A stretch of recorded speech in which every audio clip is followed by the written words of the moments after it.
In the depths of the desert in 1812, there was a man who daringly navigated through the vast cliffs. Disguised as an Arab, he was a Swiss explorer named Burckhardt, searching for a long-lost city from ancient history. Finally, at the end of a steep canyon, he encountered a breathtaking sight.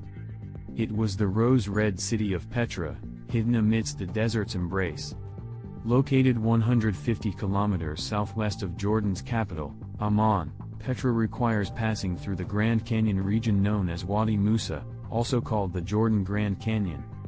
This approximately 70 kilometers long gorge is the result of millions of years of earthquakes and erosion. Petra, situated in the midst of this rugged land, was once a thriving ancient city and is now one of the new 7 wonders of the world and a UNESCO World Heritage Site since 1985. It gained additional fame as a filming location for Steven Spielberg's movie Indiana Jones. The world's knowledge of Petra only emerged just over 200 years ago. Burckhardt, a 19th-century Swiss explorer and member of the African Association, aimed to explore the fabled city of gold, El Dorado. However, he unexpectedly planned to explore Mecca, the holy city of Islam, which the association did not permit. At the time, Western explorers dispatched to Muslim territories were either killed or forced to abandon their expeditions upon being discovered. Despite the association's disapproval, Burckhardt could not give up his journey to Mecca. He diligently studied Arabic and the Quran, grew a beard, and lived a life no different from the Arabs, fully preparing himself. The fact that he, a Christian disguised as a Muslim, would face imminent death made his undertaking all the more remarkable. Impressed by his enthusiasm, the association finally entrusted him with an expedition to explore Islamic countries. Burckhardt became so convincingly Arabized that no one could discern his European origins. In 1812, while traversing the region of Palestine, he heard about the ancient city of Petra from local merchants. From that point on, he became immersed in his quest to find Petra. However, finding Petra was no easy task. The entire city was hidden by colossal rock cliffs, even concealing the entrance from the outside world. The sole path to enter Petra is through a narrow and treacherous gorge, known as the Seek, an Arabic term meaning canyon. The narrow fissures formed by geological shifts created a challenging and perilous path. Thus, Petra became a fortress nestled within this natural wonder. When Burckhardt finally completed the passage through the Seek and beheld the sight before him, he was astounded. It was the ancient city of Petra, revealed after over 1,200 years. Along the narrow and deep valley, Petra boasted perfectly crafted residential buildings, baths, theaters, markets, and even a sophisticated water supply system.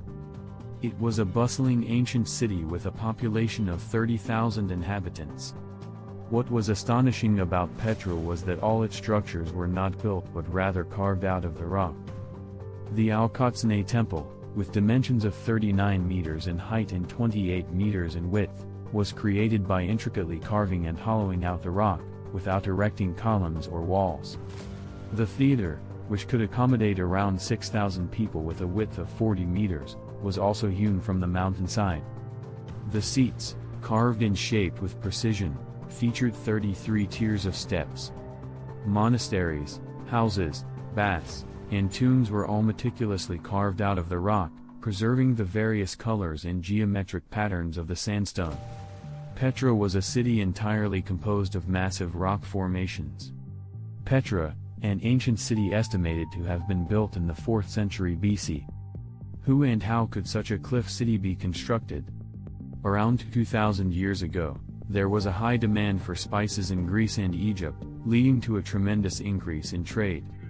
Among the active traders, the nomadic Arab tribe called the Nabataeans played a significant role in Arabian trade, operating in the desert and exerting dominance over the trade routes in the Arabian Peninsula. They were a powerful group of merchants who transported spices from southern Arabia and pepper from India to northern Arabia. Expanding their influence through vigorous trade activities to Syria and western Iraq, the Nabataeans constructed a fortress city, Petra, in the middle of the desert. It served as a pivotal trading hub connecting the European continent and the African continent.